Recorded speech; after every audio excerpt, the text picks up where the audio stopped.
बिस्मिल्लाहिर्रहमानिर्रहीम।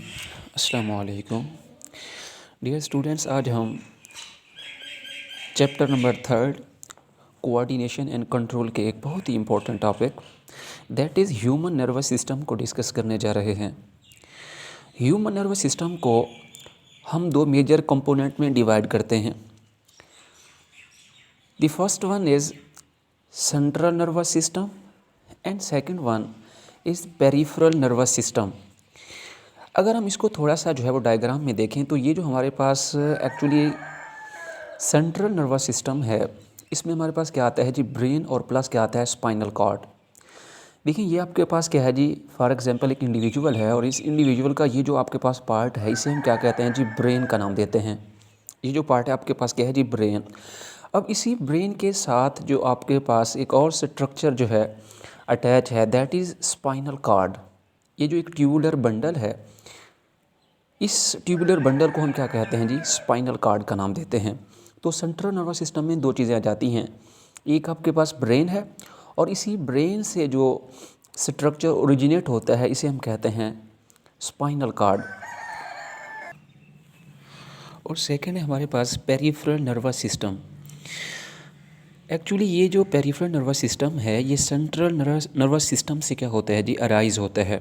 यानी कि वो सिस्टम जो कि सेंट्रल नर्वस सिस्टम से क्या होता है, ओरिजिनेट होता है या जो अराइज होता है, इसे हम कहते हैं पेरिफेरल नर्वस सिस्टम। और पेरिफेरल नर्वस सिस्टम के अंदर हमारे पास तमाम तरह जो नर्व्स होती हैं वो इसमें शामिल हैं। पेरिफेरल नर्वस सिस्टम को हम आगे क्लासीफाई करते हैं। इससे आगे मेरे पास दो पाथवे हैं, एक है जी सेंसरी पाथवे, या इसको हम एफरेंट पाथवे भी कहते हैं, और सेकंड है हमारे पास मोटर पाथवे, या इसे हम इफरेंट पाथवे कहते हैं। अब जो मोटर पाथवे है इसे मज़ीद हम क्या करते हैं जी, सब डिवाइड करते हैं। हमारे पास इससे जो दो मज़ीद जो है वो पाथवे ओरिजिनेट होते हैं, एक है सोमैटिक नर्वस सिस्टम और दूसरा है ऑटोनोमिक नर्वस सिस्टम। ऑटोनोमिक आगे जो है वो आपके पास डिवाइड होता है सिंपैथेटिक नर्वस सिस्टम और पैरासिम्पैथेटिक नर्वस सिस्टम। अगर हम इस ह्यूमन नर्वस सिस्टम के बेसिक यूनिट की बात करें तो हमारे पास जो नर्वस सिस्टम है इसका जो बेसिक यूनिट है वो है आपके पास नर्व सेल या न्यूरॉन्स। ये नर्व सेल या neurons. Actually human nervous system जो है, देखिए नर्व सेल या न्यूरॉन क्या है, ये बेसिकली नर्वस सिस्टम का स्ट्रक्चरल एंड फंक्शनल यूनिट है। It is the structural and functional unit of the human nervous system. अब ह्यूमन नर्वस सिस्टम के अंदर अगर हम न्यूरॉन्स की बात करें तो ये बिलियंस की तादाद में मौजूद होते हैं। इसके साथ साथ यानी कि न्यूरॉन्स के साथ साथ हमारे पास ह्यूमन नर्वस सिस्टम के अंदर जो और टाइप के सेल्स होते हैं उन सेल्स को हम कहते हैं सपोर्टिंग सेल्स। और सपोर्टिंग सेल्स का एक और नाम है जी न्यूरोग्लियल सेल्स, जो क्या करते हैं, न्यूरॉन सेल्स को जो है वो प्रोटेक्शन भी देते हैं और उनको न्यूट्रिशन भी प्रोवाइड करते हैं।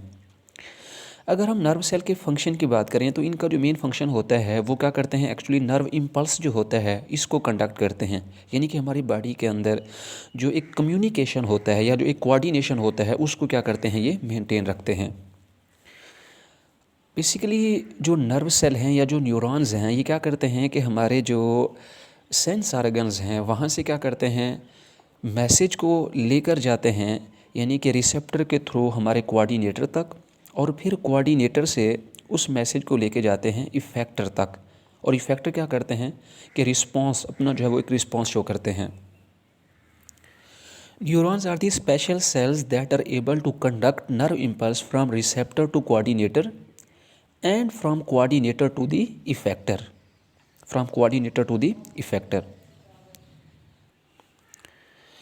देखिए यहाँ पे न्यूरॉन जो है या जो नर्व सेल है इसकी जो स्ट्रक्चर को जो है डिस्कस किया गया है। देखिए सबसे पहले ये है आपके पास सेल बॉडी। अब सेल बॉडी के अंदर एक तो आपके पास है न्यूक्लियस और प्लस इसमें क्या होता है, साइटोप्लाज्म। तो इसमें सबसे पहले देखते हैं हमारे पास जो न्यूरॉन्स है। अब न्यूरॉन्स के अंदर ये जो आपको स्ट्रक्चर दिखाई दे रहा है दैट इज़ सेल बॉडी। अब इस सेल बॉडी के अंदर क्या है, न्यूक्लियस है प्लस क्या है, साइटोप्लाज्म, और इसमें कुछ एक्सटेंशंस जो हैं, कुछ आउटग्रोथ जो हैं, कुछ प्रोसेस जो हैं वो आपको नज़र आ रहे हैं, जिनको हम क्या कहते हैं जी, डेंड्राइट्स और एक्सोन का नाम देते हैं। यानी कि ये जो आपके पास एक्सटेंशंस हैं, इन एक्सटेंशंस को हम क्या कहते हैं, डेंड्राइट्स कहते हैं। और इसी तरीके से ये जो एक लॉन्ग आपको जो है एक्सटेंशन नज़र आ रहा है, इसको हम क्या कहते हैं, एक्सोन का नाम देते हैं। तो अगर हम इसकी स्ट्रक्चर देखें न्यूरॉन्स की, तो हमारे पास क्या है जी, न्यूरॉन्स जो है इसमें क्या है, सबसे पहले सेल बॉडी में क्या होते हैं, न्यूक्लियस, साइटोप्लाज्म और एक्सटेंशंस, या जिसको हम क्या कहते हैं, आउटग्रोथ का नाम देते हैं। सबसे पहले हमारे पास है जी डेंड्राइट्स। डेंड्राइट्स क्या हैं, ये जो आपके पास सेल बॉडी है, सेल बॉडी की जो एक्सटेंशंस हैं, इनको हम कहते हैं डेंड्राइट्स। और ये जो डेंड्राइट्स हैं, ये क्या करते हैं कि अपना जो इम्पल्स होता है उसको जो है वो कंडक्ट करते हैं टूवर्ड्स दी सेल बॉडी। और ये जो एक लॉन्ग एक्सटेंशन है, इसे हम कहते हैं एक्सोन। और एक्सोन क्या करते हैं कि ये जो नर्व इम्पल्स होता है उसे सेल बॉडी से जो है वो अवे लेकर जाते हैं, away from the cell body. इसी एक्सोन के ऊपर जो है वो स्पेशल टाइप के सेल्स होते हैं जिन्हें हम कहते हैं शवान सेल्स। शवान सेल्स को हम न्यूरोग्लियल सेल्स भी कहते हैं। और ये जो एक्सोन है, एक्सोन के जो है वो रेगुलर जो है वो इंटरवल पर जो है मौजूद होते हैं। और यही शवान सेल क्या करते हैं, एक फैटी लेयर जो है वो सीक्रेट करते हैं जिसे हम कहते हैं माइलिन शीथ। इसे हम क्या कहते हैं, माइलिन शीथ। माइलिन शीथ, अब माइलिन शीथ जो है बेसिकली क्या करती है, ये इंसुलेटर का काम करती है, यानी कि इसमें इम्पल्स जो है वो पास नहीं होता।